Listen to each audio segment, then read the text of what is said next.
સૌને મારા નમસ્કાર। આપના માધ્યમથી હું આપ સૌને જે ભારતીય જનતા પાર્ટીએ અને સરકારમાં બેઠેલા લોકોએ ઉત્તર ગુજરાત હોય કે સમગ્ર ગુજરાત હોય એમને કરોડો રૂપિયાનો કઈ રીતે ભ્રષ્ટાચાર કર્યો એ બાબતમાં હું આપ સૌનું થોડું ધ્યાન દોરવા માંગુ છું। પહેલા તો ભારતીય જનતા પાર્ટીનું નામ બદલીને ભારતીય ભ્રષ્ટાચાર પાર્ટી રાખ્યું હોત તો એ વર્તમાન સમયમાં હું માનું છું ત્યાં સુધી બંધ બેસતું આવે છે। થરાદથી કરીને અમદાવાદ નવો ભારતમાળા રોડ એ મંજૂર કરવામાં આવ્યો।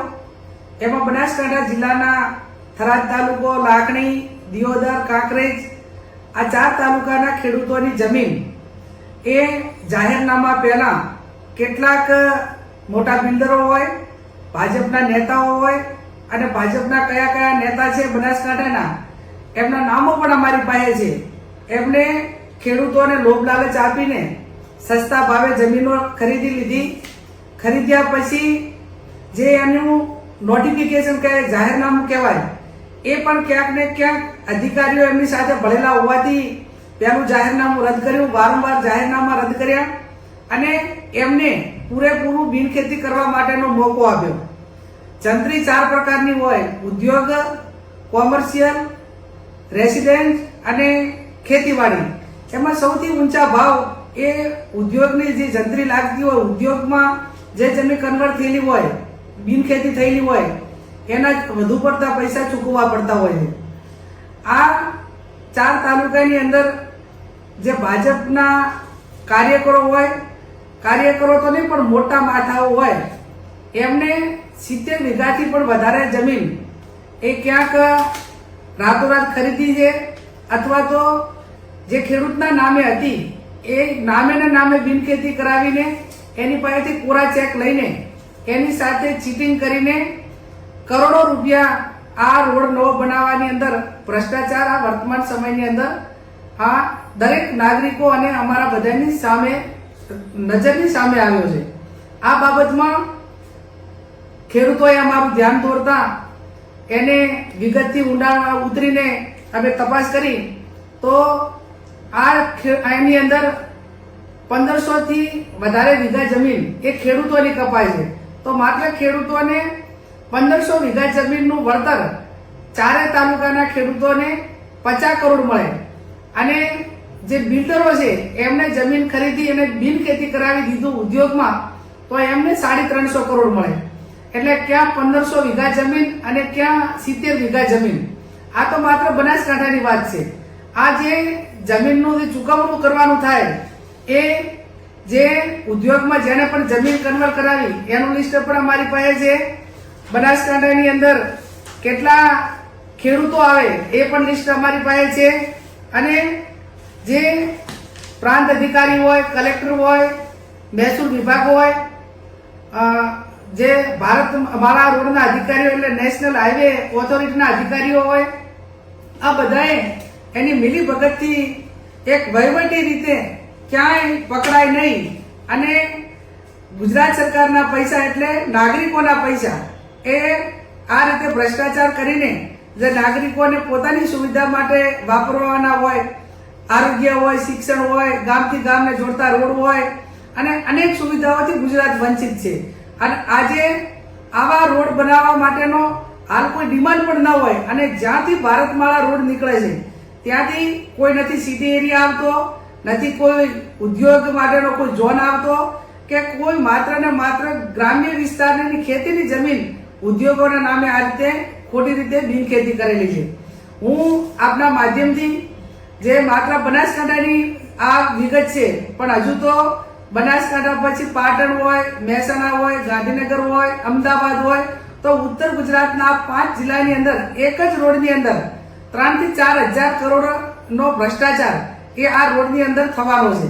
અને આને આ રીતે જેમ બનાસકાંઠામાં જે રીતે બિનખેતી કરાવી આવીને આવી પાટણમાં પણ છે, ત્યાં મહેસાણા, ત્યાં ગાંધીનગર અને અમદાવાદ।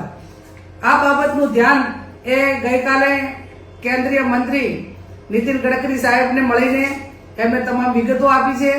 કેન્દ્રના જે સેક્રેટરી ઉમાકાંત કરીને છે એમને પણ મળીને રૂબરૂ મુલાકાત લઈને આ તમામ વિગતોથી માહિતગાર કર્યા છે। ત્યારે અમારી પોતાની માગણી એટલી જ છે કે આ રોડની તપાસ એ કેન્દ્રની ટીમ મારફત થાય ને એમને વિજિલન્સ કમિટીની રચના કરીને તપાસ માટેની પણ ખાતરી આપી છે. અને બીજી અમારી માગણી એ છે કે આ જે કરોડોપતિ લોકો છે એમને ખોટો ભ્રષ્ટાચાર કરીને આટલા લાખો કરોડો રૂપિયા એ રાતોરાત સરકાર પાસેથી લઈ લીધા હોય અને ખેડૂતોને વર્તમાન જે જમીનનું વેલ્યુએશન છે, માર્કેટ ભાવ છે, વર્તમાન જે 2025 ની જંત્રી છે એ પ્રમાણે પણ આપવામાં આવતા નથી. એટલે આ બાબતમાં આજે 500 થી 600 ખેડૂતો એ બનાસકાંઠા કલેક્ટરને આવેદનપત્ર પણ આપવાના છે, એ માગણી પણ કરવાના છે. અને માગણી કર્યા પછી અમે અપેક્ષા રાખીએ છીએ કે આવા રોડ બનાવવા પાછળના જે કરોડો રૂપિયાના ભ્રષ્ટાચાર છે એને રોકવાની જવાબદારી એ સરકારની છે. આમ તો મક્કમ ને મૃદુમ સરકાર અને દાદાના જે બુલડોઝર છે એ ગરીબો ઉપર ફરી વળે. કોઈકને શિક્ષણ માટે 1 વીઘો જમીન જોતી હોય તો ના મળે, પણ આજે મહેસૂલ વિભાગ એ સીએમ ના પોતાની પાસે વિભાગ હોવા છતાં આજે મહેસૂલ વિભાગ મારફત એનું ચૂકવણું થતું હોય અને કલેક્ટરને પ્રાંત અધિકારી મારફત આવી ખોટી જમીનો એને થતી હોય અને છતાં પણ સરકાર ચૂપ રહેતી હોય તો હું માનું છું ક્યાંક ને ક્યાંક એ તમામ આ ભ્રષ્ટાચાર કરવામાં એમની સાથે સંકળાયેલા છે, એમની મિલીભગત છે. હું આપના માધ્યમથી અને મીડિયાના માધ્યમથી વારંવાર આ બાબતમાં ખેડૂતોને ન્યાય મળે એ બાબતનો અવાજ ઉઠાવ્યો છે. અમે સડકથી કરીને સંસદ સુધી આ બાબતમાં ખેડૂતોને ન્યાય અપાવવા માટે લડીશું.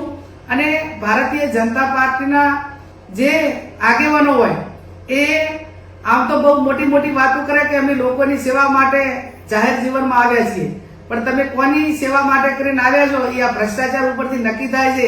મેં અગાઉ કીધું એમ કે જ્યારે જરૂર પડે ત્યારે એમના નામ એ મીડિયા સમક્ષ કે જાહેર સભામાં જાહેર રજૂ કરવા પડશે તો પણ કરશું ને એમને ખુલ્લા પાડવા માટેનો પ્રયત્ન કરશું. અને આ રીતે જે સમગ્ર બનાસકાંઠા અને ગુજરાતની અંદર તમામ જ્યાં પણ ડેવલપિંગ થતું હોય ત્યાં કોંગ્રેસ પાર્ટીના આગેવાનો હોય અને આમ જનતા હોય ક્યાંક ને ક્યાંક જાગૃત થઈ અને આ ભ્રષ્ટાચારની સામે આપણે સામૂહિક રીતે બધે લડવા માટેની જરૂર છે. આવો આપણે સૌ સાથે મળીને જ્યાં પણ ખેડૂતોને અન્યાય થયો હોય, વંચિતોને અન્યાય થયો હોય અને કોઈ પણ ક્ષેત્રની અંદર આ રીતે સરકારમાં બેઠેલા અધિકારીઓ અને સરકારમાં બેઠેલા લોકો એ ખોટું કરતા હોય તો એની સામે લોકશાહી ઢબે બંધારણીય રીતે જે આપણને હકો અને અધિકાર મળ્યા છે એ ઉજાગર કરીને આપણે ન્યાય મેળવવા માટેના પ્રયત્નો કરીએ. અને આ બાબતમાં જે રીતે લડવાનું થતું હોય, ક્યાંક જ્યુડિશિયલ રીતે લડવાનું થતું હોય તો પણ એના વકીલો રાખી અને એનો અવાજ હાઈકોર્ટ સુધી જાય અને ક્યાંક ને ક્યાંક ખેડૂતોને ન્યાય મળે એવા અમારા પ્રયત્નો રહેશે. આ બાબતમાં ખેડૂતોને પણ હું ખાતરી આપું છું કે જ્યારે પણ જરૂર પડશે ત્યારે સમગ્ર કોંગ્રેસ પાર્ટી અને અમે બધા જ તમારી સાથે છીએ. તમારી હકની લડાઈ લડવા માટે અમે તૈયાર છીએ.